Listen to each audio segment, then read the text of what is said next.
Hello दोस्तों, आप सभी का स्वागत है आज के इस लेक्चर में, जहां पे आज हम लोग पढ़ने वाले हैं कंप्यूटेबिलिटी एंड फॉर्मल लैंग्वेजेस। ये टॉपिक एमएससी मैथमेटिक्स साथ ही बीएससी ऑनर्स का एक मोस्ट इंपॉर्टेंट टॉपिक है और कई बार कई यूनिवर्सिटी में आगे पीछे हो जाने के कारण सिलेबस कई बार बीएससी में भी ये टॉपिक पूछा जाता है।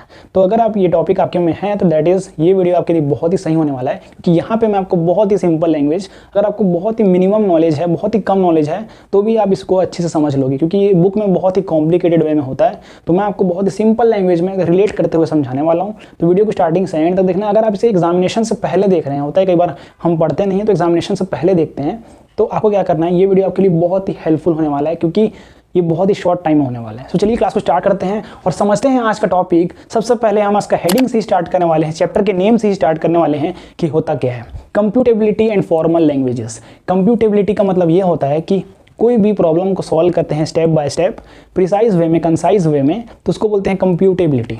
साथ ही यहाँ पे गाइस फॉर्मल लैंग्वेजेस क्या होता है, कोई भी ऐसा लैंग्वेज जिसको यूज़ करते हुए कंप्यूटर जो है प्रॉब्लम को सॉल्व करता है, कंप्यूट करता है, उसी को बोलते हैं फॉर्मल लैंग्वेजेस, जो कि मैथमेटिक्स में यूज़ होने वाला है। और यहाँ पे बस आपको दो बातों को ध्यान रखना है कि आप इस लेक्चर को, इस यूनिट को पूरा बहुत ही अच्छे तरीके से समझने वाले हो, खास करके इस लेक्चर को। यहाँ पे क्या करना है, आपको दो बात का ये ध्यान रखना है कि मैथ्स में आपको पता है कि थ्योरम है, यहाँ पे थ्योरम होने वाले हैं और थ्योरम टाइप का थ्योरेटिकल मैटर है ये।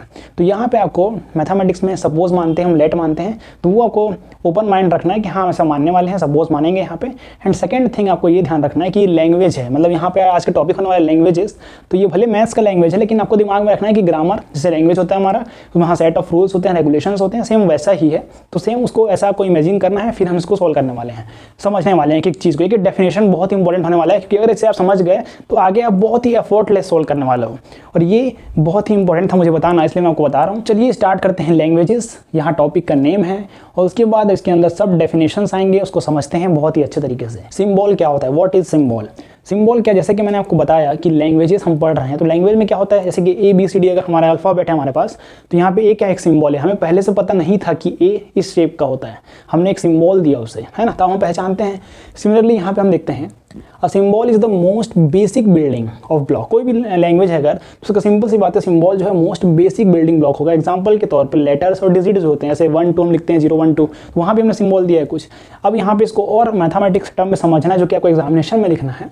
And lower case alphabet A B C D, जैसे A B C D small में है, एंड बाइनरी नंबर 0 1 हो गया हमारे पास, एंड डेसिमल नंबर जो 0 1 2 9 तक जो भी नंबर यूज़ होगा, इसको बोलते हैं सिंबल। सिंपल सी बात है, वही चीज़ है, यहाँ पे स्मॉल में लिखा है 0 1 लिखा है, यहाँ 0 1 2 9 लिखा है, ये सब का एक नंबर फिक्स है, वहाँ पे नंबर सिंबल है ये हमारे पास है। तो ये सिंबल का डेफिनेशन हो गया, सिंपल, वेरी इजी। अब हम पढ़ते हैं स्ट्रिंग। अब स्ट्रिंग क्या होता है, यहाँ पे ये सब टर्म्स हैं जो कि यूज़ होंगे, तो हम इसको समझ लेते हैं। A collection of a symbol is called string. यहाँ पे क्या है, सिंबल का जब कलेक्शन हो जाता है, बहुत सारे सिंबल जब कलेक्शन में होंगे, जैसे कि ए बी सी इस तरीके से, तो वो हमारे कंबाइन में कहलाएंगे, क्या कहलाएंगे, स्ट्रिंग कहलाएंगे, है ना। सिंपल सा डेफिनेशन है इसका ये। A string is also called sequence. Sequence मतलब कि सीक्वेंस में कोई अरेंज है, कंबाइन कलेक्शन के फॉर्म में है, डिपेंडिंग करता है कि उसका नेचर क्या है। नेचर क्या है, इसका मतलब ये है कोई वर्ड अगर राम है तो उसका वर्ड का डिफरेंट है, स्ट्रक्चर वगैरह स्पेलिंग डिफरेंट है, तो इसके हिसाब से बात चल रहा है यहाँ पे। अब यहाँ पे स्ट्रिंग का आपकी बुक में नोटेशंस ये यूज़ हुआ होगा, या फिर कोई और भी नोटेशंस यूज़ हुए होंगे, तो यहाँ पे ये आपको समझ नहीं आएगा यहाँ पे बुक में। तो यहाँ पे आपको ए स्टार जो दिख रहा है, ये नोटेशंस, इसको हम लोग बोलते हैं, ये वाला साइन जो दिख रहा है आपको, इसको बोलते हैं एम्प्टी स्ट्रिंग। इसका मतलब ये होता है, इसको सिंबल है, नोटेशंस हैं उसका, ठीक है। तो एम्प्टी स्ट्रिंग जो है, इसका डेफिनेशन क्या होता है, स्ट्रिंग ऐसा स्ट्रिंग मतलब क्या होता है, जो कलेक्शन ऑफ सिंबल है। तो जैसे मैं इसको स्ट्रिंग बोलता हूँ, आपके दिमाग में तुरंत क्लिक होना चाहिए कि ये कलेक्शन ऑफ सिंबल है। A string containing number of elements, sorry no number of elements, मतलब यहाँ पे क्या होगा कि ऐसा स्ट्रिंग जहाँ पे कोई एलिमेंट नहीं है, कोई कुछ नहीं है, उसी को बोलते हैं एम्प्टी। यहाँ तो नाम से ही क्लियर है, एम्प्टी का मतलब क्या होता है, व्हाट इज एम्प्टी। एम्प्टी मतलब खाली, वहाँ पे कुछ नहीं होगा, इसलिए इसी को बोलते हैं identity element in string operation. यही चीज़ आपको बुक में बहुत ही कॉम्प्लिकेटेड तरीके से समझाया जाएगा। उसके बाद हम लोग यहाँ पे देखते हैं ए स्टार। अब ए स्टार क्या होता है, कई बार हम लोग ए स्टार देखते हैं लेकिन हमें समझ नहीं आता ए स्टार होता क्या है। उसको बोलते हैं हम लोग क्लिनी स्टार, क्लीनी स्टार या क्लीनी स्टार बोल सकते हो आप इसे। This represents the set of all possible strings, मतलब ये सभी पॉसिबल स्ट्रिंग्स हैं। स्ट्रिंग्स मतलब क्या होता है, कलेक्शन ऑफ सिंबल, है ना। सभी पॉसिबल बोल रहे स्ट्रिंग्स, मतलब फाइनाइट होगा कोई वैल्यू, इम्पॉसिबल चीज़ नहीं है, इनफाइनाइट, है ना, फाइनाइट है यहाँ पे।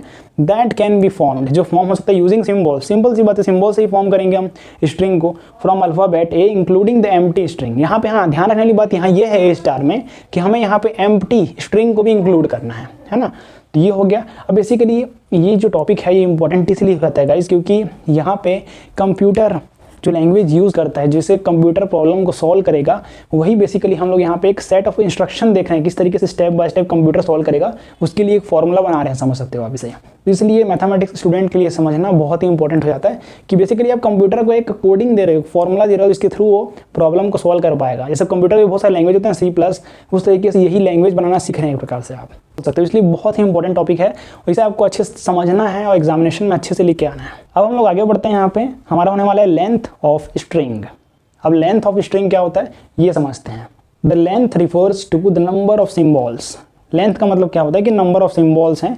इसको बुक में कैसे डिनोट करते हैं कि n सिम्बॉल लिख देंगे। n symbol means number of symbols होता है। ये एक बहुत ही इंपॉर्टेंट चीज़ था। तो सिंपल आपको लेंथ ऑफ स्ट्रिंग, जैसे ही कोई बोलेगा कि लेंथ ऑफ स्ट्रिंग क्या होता है, तो आपको पता होना चाहिए कि नंबर ऑफ सिम्बॉल्स होता है ना। तो ये सिंपल सा चीज़ है। इन ए स्ट्रिंग, स्ट्रिंग में जो नंबर ऑफ सिम्बॉल्स होते हैं उसको बोलते हैं। लेंथ ऑफ स्ट्रिंग के अंदर हमारे पास नोटेशंस है। ये एरो ये शो कर रहा है कि इसके अंदर लेंथ ऑफ स्ट्रिंग के अंदर टॉपिक आता है। If alpha is a string its length is denoted as mod में अल्फा। तो ये इस तरीके से होगा। अगर अल्फा हमारे पास स्ट्रिंग है, मान लेते हैं कोई स्ट्रिंग, मतलब क्या होता है कलेक्शन ऑफ सिम्बॉल, है ना। तो अगर अल्फा हमारे पास स्ट्रिंग है तो उसका लेंथ जो है उसको हम लोग मॉड में करेंगे, है ना। तो ये इंपॉर्टेंट है। मॉड में आपको पता है वैसे भी ये डिस्टेंस निकलता है उसमें, है ना। उसके बाद एग्जांपल लिखेंगे अगर इसका हम लोग, सपोज हमारे पास ये समझाने के लिए if a is equal to ABC है हमारे पास, तो अल्फा क्या हो जाएगा कंबाइंड फॉर्म उसका। अल्फा क्योंकि स्ट्रिंग है यहाँ पे, सिंबल ABC हो गया तो ABC, देन इसका अल्फा मॉड में हो जाएगा 3, क्योंकि 3 है यहाँ पे इसलिए 3 हो जाएगा वो, ठीक है सिंपल। उसके बाद हम बढ़ते हैं सेंटेंसेस। सेंटेंसेस क्या है यहाँ पे, a collection of all string is called sentences. मतलब यहाँ पे जितने भी स्ट्रिंग है उसको कंबाइन कर देंगे अगर हम, तो वो हमारा कहलाएगा सेंटेंसेस। सिंपल सी बात है, यहाँ पे सारे स्ट्रिंग कंबाइन हो चुके हैं, सब जुड़ गए, इसलिए सेंटेंस बन गए, Ram is a good boy. तो इसी तरीके से बनता है सेंटेंस। तो कुल मिला के हम यहाँ सीख रहे हैं कि लैंग्वेज किस तरीके से बनता है। उसके बाद हमारा लैंग्वेज आएगा। हमने सेंटेंस पढ़ लिया, अब लैंग्वेज क्या होता है। लैंग्वेज वो होता है collection of sentences, collection of sentences having a particular grammar, जिसका एक पर्टिकुलर ग्रामर मतलब क्या होता है rules and regulation, set of rules है हमारे पास, कुछ रेगुलेशंस हैं, कुछ प्रॉपर्टीज हैं, उसको बोलते हैं ग्रामर। यहाँ पे मैथमेटिक्स लैंग्वेज बता रहा हूँ आपको मैं। Grammar is called language. कितना प्रैक्टिकल एग्जाम्पल है, आप लैंग्वेज पढ़ते हो वहाँ पे ग्रामर भी होता है, और यहाँ पे भी हम सेम चीज पढ़ रहे हैं अभी तक। सिंपल है, स्ट्रिंग बस क्या बोल रहा है, सिंबल, कलेक्शन ऑफ सिंबल हो रहा है। यहाँ पे सिंबल क्या है, बेसिक यूनिट है जो हम आइडेंटिफाई कर पा रहे हैं कि हाँ ये ए है ये बी है, इस तरीके से एग्जांपल दे रहा हूँ आपको। उसके बाद यहाँ पे आपने पढ़ा कि एम्प्टी स्ट्रिंग क्या होता है, जहाँ पे कुछ नहीं होता, कोई वैल्यू नहीं होता, कोई एलिमेंट नहीं होता। उसके बाद हमने पढ़ा क्लीन स्टार क्या होता है। क्लीन स्टार वो होता है जहाँ पे ऑल पॉसिबल स्ट्रिंग्स होते हैं और वहाँ पे सिंबल होते हैं, लेकिन यहाँ पे एम्प्टी स्ट्रिंग भी इंक्लूड होगा। ये आपको ध्यान रखना है, यहाँ पे एम्प्टी स्ट्रिंग भी इंक्लूड होगा, ये ध्यान रखना है हमें, और हमने ध्यान रखा है इसे। और लेंथ ऑफ स्ट्रिंग क्या होता है, length refers to the number of symbols. Number of symbol होता है स्ट्रिंग में, उसका नोटेशंस देखा हमने, अल्फा और मॉड अल्फा हो जाएगा लेंथ उसका। उसके बाद हम लोग देखते हैं यहाँ पे लैंग्वेज हमने देखा। अब इसको मैथमेटिक्स फॉर्म में लिखेंगे तो कैसे लिखेंगे उसको देखो। ये सिंपल सा लैंग्वेज मैंने लिखा है इसको, a language over an alphabet A is a subset of set A. Language over an alphabet, A जो है इज अ सबसेट है किसका, सेट ए स्टार का। The set of all strings over ए।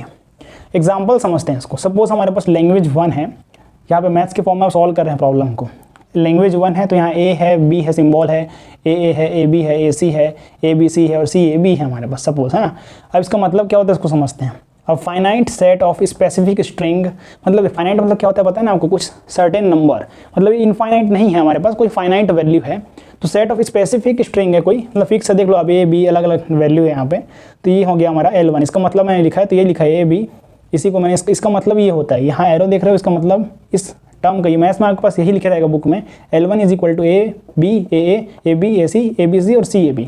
इसका मतलब होता है a finite set of specific strings, ये वैल्यू। अब हम आते हैं यहाँ पे L2 पे। L2 का एक्चुअल वैल्यू ये है कि मैंने इसको पहले लिख दिया मीनिंग को समझाने के लिए। तो यहाँ पे इसका पहले आपको देखना है L2 is equal to A B double A फिर डबल बी।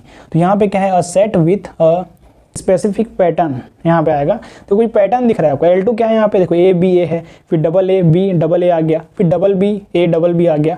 तो यहाँ स्पेसिफिक पैटर्न है हमारे पास। और नेक्स्ट क्या है हमारे पास, L3 है जो कि एम्प्टी है, दिख रहा है आपको यहाँ पे।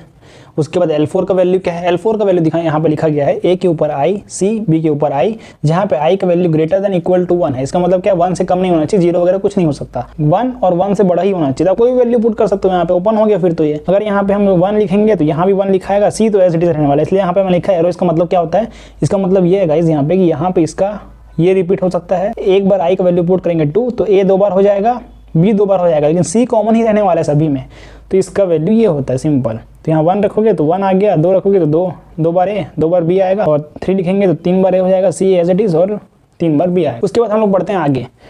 इसके आगे और भी इंटरेस्टिंग सॉल्यूशंस और फॉर्मूला डेफिनेशंस था, प्रॉब्लम सॉल्विंग था, लेकिन स्पेस कम होने के कारण आज हम बेसिक डेफिनेशन कवर करने वाले हैं। इसके लेक्चर आगे के लेक्चर्स में और भी इंपॉर्टेंट टॉपिक्स हम कवर करने वाले हैं। तो ऑपरेशंस ऑन लैंग्वेज ये टॉपिक हमारा है। इसके अंदर हम लोग एक बेसिक हल्का सा देख रहे हैं किस तरीके से सॉल्व होता है, कैसे समझना है आपको। ये बहुत ही इंपॉर्टेंट टॉपिक है ये वाला, है ना। यहाँ तक हमने बेसिक पढ़ा, अब आपको पता चल गया स्ट्रिंग क्या होता है, सिंबल क्या होता है, एम्प्टी स्ट्रिंग क्या होता है, क्लीन स्टार क्या होता है, लेंथ ऑफ स्ट्रिंग क्या होता है, लैंग्वेज क्या होता है, सेंटेंसेस क्या होता है, ये आपने मैथ्स में समझ लिया। उसके बाद अब हम लोग यहाँ पे पढ़ रहे हैं कि L1 L2 जो है दो लैंग्वेज मान लेते हैं उसको हम लोग।